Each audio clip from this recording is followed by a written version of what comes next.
شروع اللہ کا نام لے کر جو بڑا مہربان نہایت رحم والا ہے۔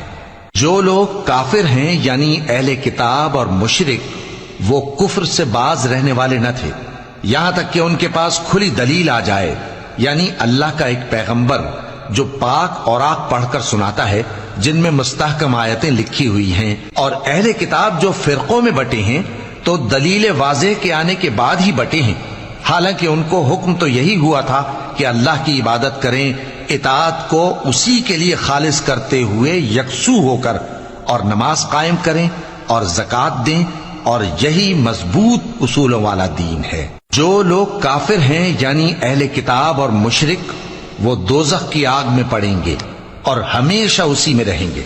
یہ لوگ سب مخلوق سے زیادہ برے ہیں۔ بے شک جو لوگ ایمان لائے اور نیک عمل کرتے رہے وہ تمام خلقت سے بہتر ہیں۔ ان کا صلہ ان کے پروردگار کے ہاں ہمیشہ رہنے کے باغ ہیں جن کے نیچے نہریں بہ رہی ہیں، ہمیشہ ہمیشہ ان میں رہیں گے۔ اللہ ان سے خوش اور وہ اس سے خوش۔ یہ صلہ اس کے لیے ہے جو اپنے پروردگار سے ڈرتا ہے۔